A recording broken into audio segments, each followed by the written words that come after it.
All right, this video is ostensibly to announce 2 summits coming up. But anybody who likes this channel, the way that I think, the way that I live my life, I think you'll enjoy this video, regardless if you can make it or not. All right, so there's 2 summits coming up, okay? One is Japan, and the next one is Thailand, and they're only a month apart. Okay, never done that before. I assume some guys are gonna go to both, but we'll see. Okay, let's get with the dates first. I'll just get you the dates. Thailand is coming up July 16th to 18th. Okay, the Thailand Summit, I'm gonna go over very quickly. So it's very simple. We're gonna do, as usual, any topic, basically at any summit, any Ronin topic in any of my 500 and whatever it is, 40 videos is fine. Any question is fine. But we're going to focus, there's some guys who are interested in living in Thailand, so we are definitely going to, I've planned a master class on moving abroad. And there's many mistakes you can make. If you are thinking of ever moving abroad, I would say this would be a good investment because you can really get screwed and you can really have a great time. It's up to you, and a lot of it is just information. Knowing what to do, what not to do, how to do things, what things are really like, etc. So basically, as a very quick summary, it's July 16th to 18th, coming up in a month, and it's going to be small, cozy. I call it a mini summit. I should have put mini in there. Lots of FaceTime, lots of questions. We'll travel around here together. Basically, the realities, tricks, logistics, challenges of living abroad. So it's not going to be just living in Thailand. It'll be living abroad. But we're going to focus on Bangkok because this is one of the most popular places and definitely a good choice. But any place that you want to live, bring that up, and we will get into that. Okay, so basically what's good about that one, the Thailand Summit, A, it's small, so if you want a lot of FaceTime, it's a good one. B, Bangkok is cheap. It's easy to get here. It's very, very easy to go to Bangkok. If you don't know, it's got to be the easiest city. Like, you're going to be blown away how easy it is. Like, you literally won't believe it. If you've never been here before, especially once I tell you which train to take and how to do this. And the only thing I will say, if you're buying a ticket to Thailand, don't land at 3 in the morning. Make sure you land at a reasonable hour so you can take public transport. So you want to land before 8 o'clock for sure. Try to land in the daytime if you can. Like, early morning is great. Afternoon is perfect. Anytime. But don't try not to get past. Yeah, try not to get past 8 or 9. That's like getting to the end, because if your train's delayed, your flight's delayed, you'll be fucked, right? It's not fucked, but it's a little bit harder, right? It's super easy place. You can get from the airport to downtown for $1, like $1.25 in the daytime, and it's very fast, very reliable, very no hassle. Okay, and it's low budget accommodation. So Thailand Summit, again, any of the summits, if you want to go, just add me on Telegram. My ID is Ronin Free, RONINFREE, no space, no dots. And don't add me if you have not decided to come. So when you buy your ticket, or just before you buy your ticket, if you have a question, you're welcome to add me. But don't add me like, hey, I want to go to a future summit. That's not the purpose of this. This is for people that are coming. I can put my energy into helping you and make sure it's a great summit. All right, so that's coming up. The Japan Summit is July 21st and 23rd. For you guys, longtime listeners of Ronin Man, you know we had a Japan Summit before, and I got to say, I personally think, my own opinion, and a lot of guys who were there, is it was the best summit ever. I mean, it was fun. You guys that were there, it was fucking awesome, right? I mean, like, some guys that went to the last one are coming to this. Like, it was so fucking fun. It was unbelievable. The Japan Summit just worked out. Everything just worked out perfect. So I hope we can do 1/10 of what we did last time for the summit itself. It's going to be in Japan, in Tokyo. So as with Bangkok, you can fly into any airport that goes to Bangkok and any airport that goes to Tokyo. Doesn't matter. They're all fine. They're all fine. You can even fly, if you find a good deal, to the Ibaragi airport. but make sure that you land in the daytime, because there's a bus, very inexpensive, that goes to Tokyo. So Ibaragi, Ibaragi, Ibaragi. And then there's let's see, the two big airports, right? Narita and Haneda. Haneda is the most convenient. So if you're flush with cash and they got a flight to Haneda, it's awesome, because you can be literally, you land at Haneda and you can be fucking in the middle of all the action within like 30 minutes. You'll have your bags with you, but who gives a shit, right? It's gonna be fucking awesome.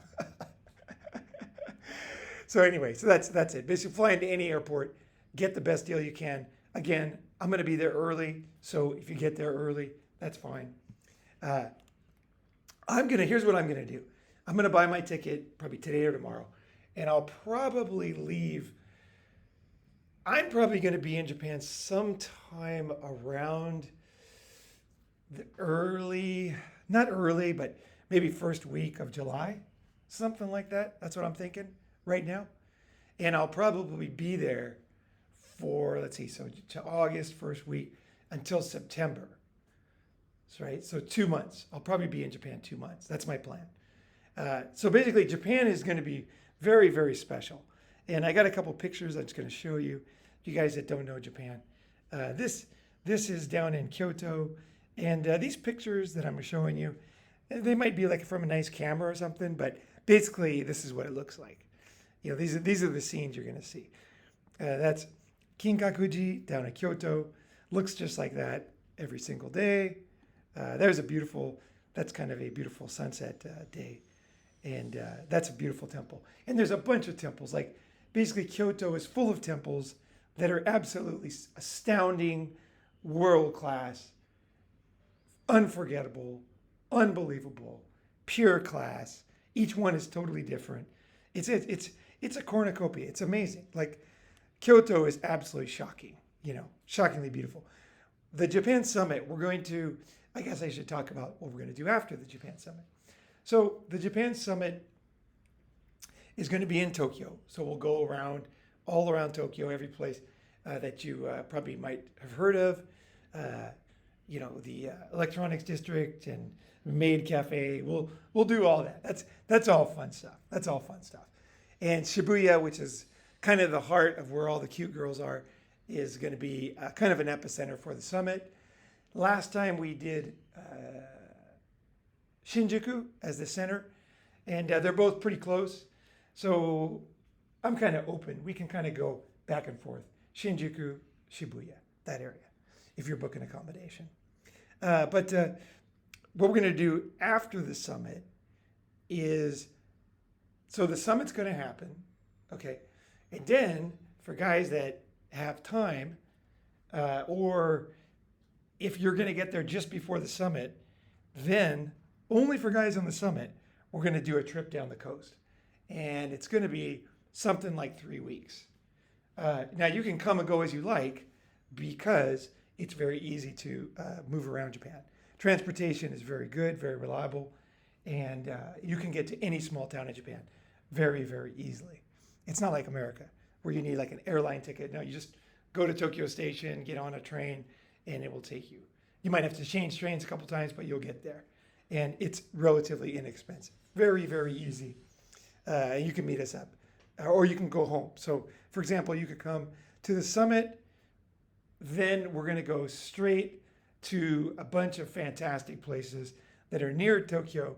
And again, this is Tokyo summertime.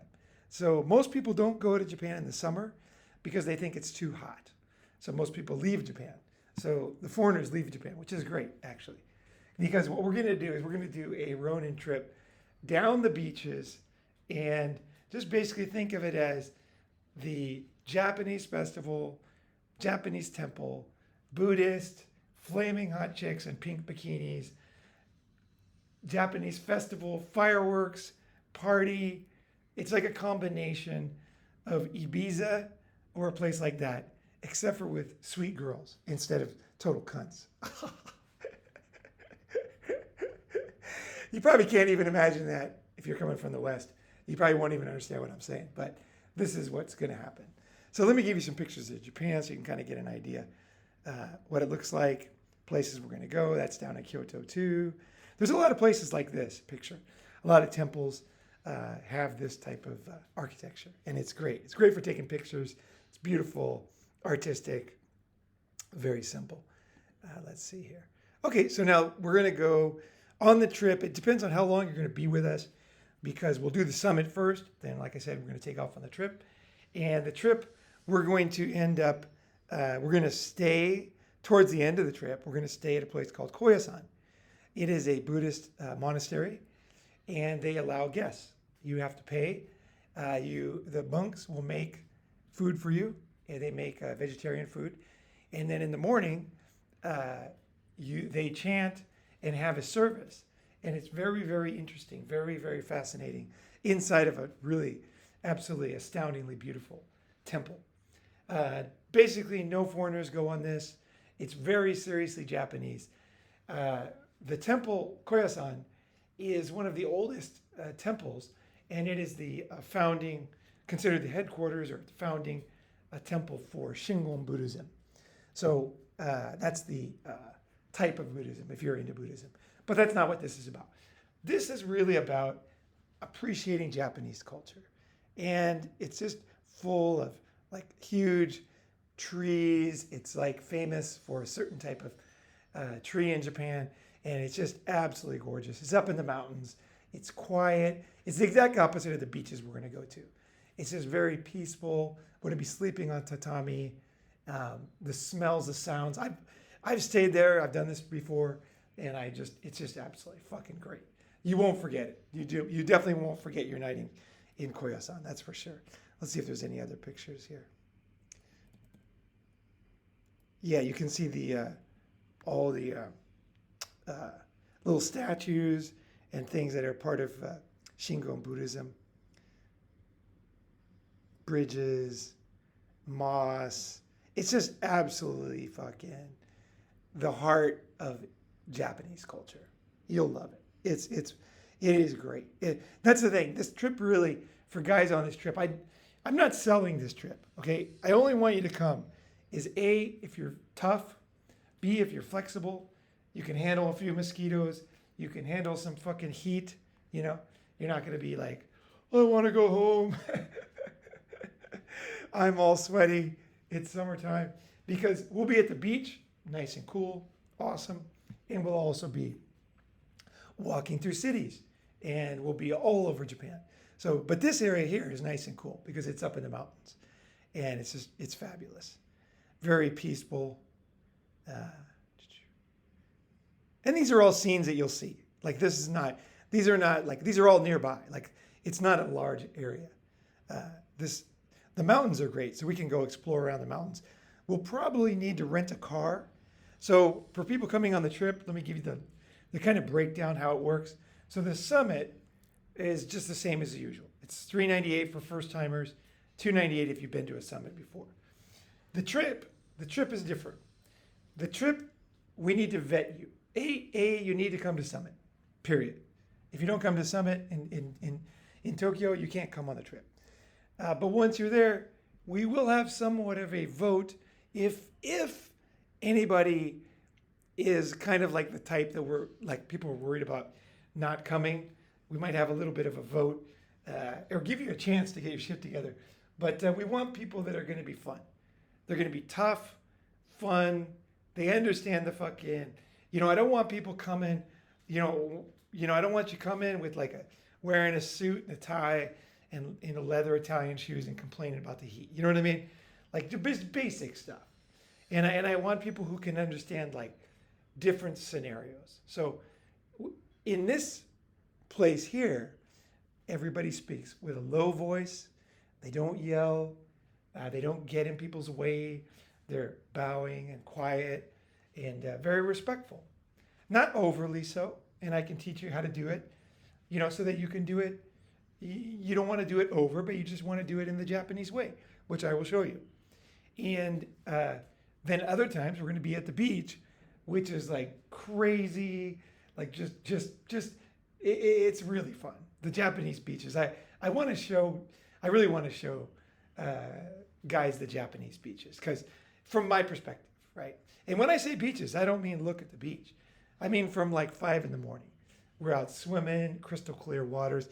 Let's see if we can get some pictures of the beach here. Let's see. Oh, this is like a typical picture here. This is a scene we're going to see a million times. Just friendly Japanese girls being having fun. They're not drunk. They're totally sober. And they're just drinking sweet water.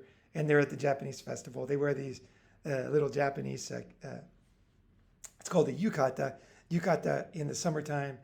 It's like a kimono for summer, right? And there's just tons of friendly, nice people.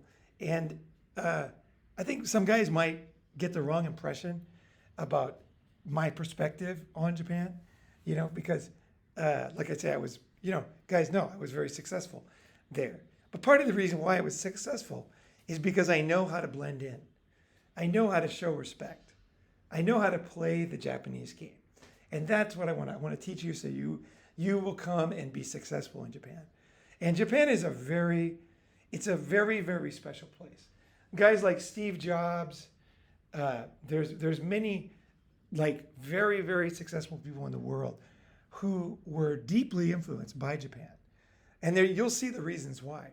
I'm not saying it's perfect. I'm not saying anything like that. But there is reasons why guys like geniuses like Steve Jobs were fans of Japan.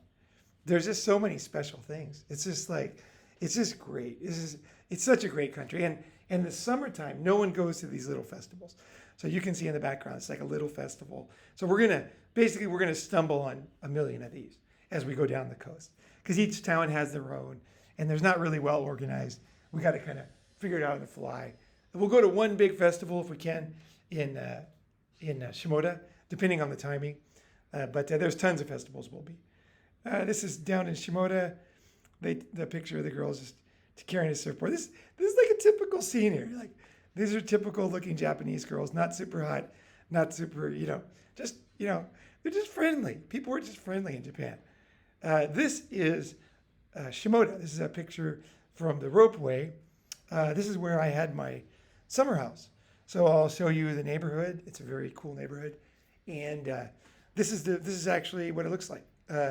This is a stock photo, but I think we can even take better ones actually. I think this one's it's like they tried to colorize it too much. It's just absolutely gorgeous. Shimoda is a very special town, and we'll be in Shimoda probably within the first week, I would say, of leaving Tokyo.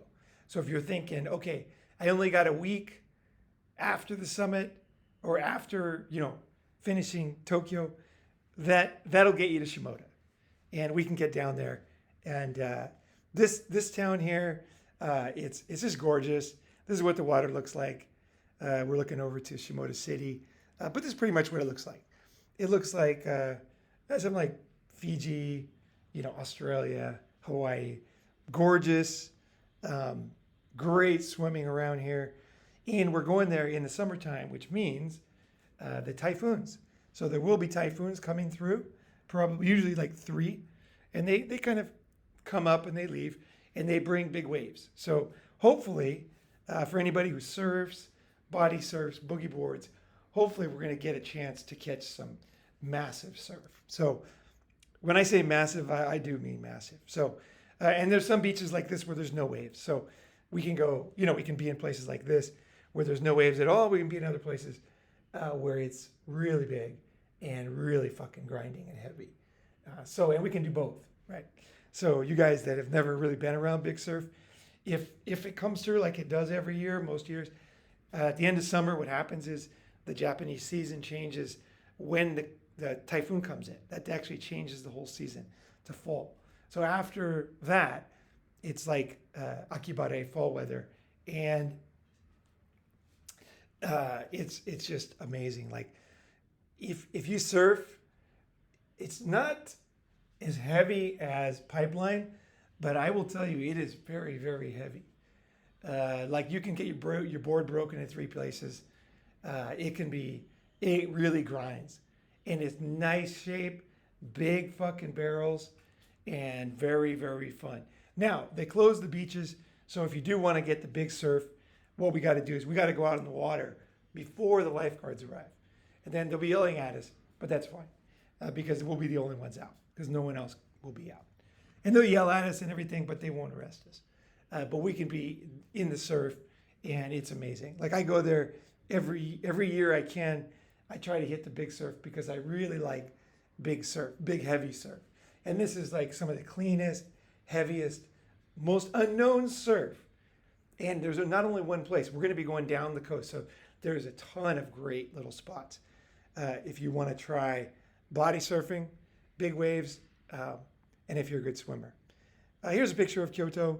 This is a typical picture. And the girls are always dressed up because when they come as tourists, often their little minchiku ryokan will give them something to wear so they can try on some, they can put clothes on and walk around Kyoto because it's kind of a Japanese tradition. So it's not like, this is not like a super special thing. This is like, you'll see this. You'll see girls in their little cute kimonos. Now these are kimonos. These aren't yukatas. They're not summer. These are like winter. So you're only going to see these at night usually. And you'll see geishas and also maiko-sans. Maiko-sans basically look like geishas, except for they're kind of lower level geishas. They're not as talented, as trained as long. So we'll see. We'll definitely see, some maiko-san for sure. I'll just give you a list of things I put down here for the Japan Summit. So after Summit, 3-week Advenchaaa trip down the coast, pink bikinis, beaches, Japanese festivals, girls in yukatas, sparklers, fireworks, heat, typhoons, huge surf, Japanese alps climbing. I want to go take a trip to climb the Japanese Yosemite Mount Yarigatake and the Kamikochi Valley. That's beautiful. That's 3 hours north of Tokyo, but there's a bus and it's inexpensive. I forgot how much it is. I think it's like $30 each way. So it's not expensive. If we take the train, it's expensive, but the bus is super cheap. And we can do it in one day. It's a very tough climb. I will tell you that. It is like a serious climb, but we can do it in one day, up and down. Let's see here. Let me get to, I'm sweating. It's so hot here. Let's see here. The Path of Philosophy, we'll definitely go there in Kyoto. Ohara. Ohara is like old Kyoto, basically. It's like Kyoto city, but it's in the mountains, and it looks like Kyoto used to look. So it's not developed, no convenience stores. We can go up there, we can take a bus. It's like $5. We can be up there from Kyoto, no problem. Let's see here. All the usual stuff, great food, Japanese food, grilled fish, sashimi, parties, typhoons. Sweltering heat, keep that in mind. Rain, mosquitoes sometimes. Sleeping, taking a rest in temples in the afternoon. That's kind of a Japanese tradition for travelers. It's not, it's a nice thing to do. Swimming at 5 a.m., crystal clear waters, endless friendly cutie pies and tiny bikinis, and high heels at night, XYZ. 3-hour swims. You'll probably meet some of my friends. Small town Japan, Japanese summer, Japanese climbing culture, because we'll do that Japanese Yosemite, which is totally different. So I want to kind of like show you all different aspects of Japan on this one trip. And it's very unique. It's neat. And there'll be nights where we can't sleep. There's going to be, I usually sleep good. I'm probably exaggerating on that one, but it depends if you're jet lagged, you might have a bad night. You know what I mean? Got to be ready for that kind of thing. And basically need some robust guys. So those are the two things. If you want to go to both, okay? So for example, you want to get to, let's go up here. You want to get to Thailand 16th to 18th, and then just over a month later, you want to go to the Japan Summit. Definitely send me a message. That's going to be, we won't be able to be together all the time, but there will be a lot of time together. So I've got a couple things I got to do. I got a friend who's got a cabin in northern Japan. I'm going to go up there, and I won't be taking the group before the summit. But so there'll be times when you'll be on your own if you're going to come to the Thailand Summit and the Japan Summit. But I would say it's a great way to go, because if you're going to do both, just fly into Thailand, get your get a round trip ticket to Thailand.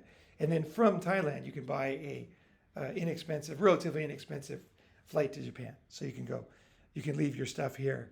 You can leave it at my apartment and then just take a few things to Japan for the summer and then come back and then fly out of Bangkok. That would be one way you could do it. That would be, you can get both things in plus inexpensive. Let's see here. What else? I guess what's next? Questions? This thing is for special guys, this Japan Summit. So I really want the coolest guys. Find a way to come. Fuck, if it was me, this trip is fucking once in a lifetime. I'm not planning on doing this trip ever again. I've done it once before, and I never forgot it. It's a wonderful trip. It's really a special trip. Even my Japanese friends, when I told them everywhere I went, I'm not giving everything away right now. Everything's going to... A lot of the stuff I want to keep secret because it's special places that I found, and I don't want on some tour guide fucking website where there's like a million foreigners coming. This is not my goal. My goal is to show you the best Japan has to offer. So, if you have history with Japan, you're going to really love this trip. Like if you're Japanese American, you're going to fucking love this trip. It's going to give you like such a deep understanding of, Japan itself, like real Japan, not the tourist stuff. This is going to be real Japan. This is going to be everything from places to people to experiences that are unique and very special. So I want other guys with me that can understand that. Guys with class, guys who listen, guys who, not pompous morons. I don't want to bring a bunch of people to Japan just to walk around and, like bark at girls. None of that. This is going to be, everything works out in Japan if you have class and you know what you're doing. Japan can be a very, very lovely place. And I want to kind of show you the best, along with, some very good ways to think. This trip, this Japan trip, it's not that you're going to live in Japan, but it's like you'll have an understanding of Japan till the day you die, and you're probably gonna miss this trip. At least I did. I did this trip about 25 years ago, and I've wanted to do it every summer. Every fucking summer, I'm like, I want to do that trip again. But I've never done it. And I've never met another living human who's done the trip we're going to do. And I'm serious. I only ended up on this trip because it was a year where I couldn't leave Japan. I can't remember the reason, but for some reason I couldn't leave. And so I was like, okay, shit, I got to be in Japan. I'd already been to a lot of places. And I was with that girl I was telling you about, the really sweet one, was like 181 IQ. And I just said to her, I said, look, I told her, I said, let's just do this. Let's just take off on a fucking random trip. Let's just go city to city. Let's check it all out. And then she was like, sure. And we did. And it was just fucking great. So I kind of want to recreate that trip for myself too. Because every summer I think I'm going to do this again. I tell people about it. And I want to hit the Typhoon surf. I want to hit the festivals. Everything that I'm telling you that's good about the trip, that's not a sales pitch. These are the things I can't wait to do. I can't fucking wait to do. And I can't wait to introduce to other cool, classy guys these things. So if you want to go, add me on Telegram. We're going to have a great time together. And it's going to be challenging. It's going to be very healthy. You're going to get in good shape. We're going to run. We're going to eat great food every single fucking day. And we're going to do Japan very smart. You know what I mean? I hate being a fool. You know what I mean? We're going to do everything super fucking smart. All right, guys. I hope that's a good introduction, a good, honest introduction of what we're planning here. And I really look forward to hanging out with you. All right. Seeing your reaction. All right. Thanks for listening and let me know.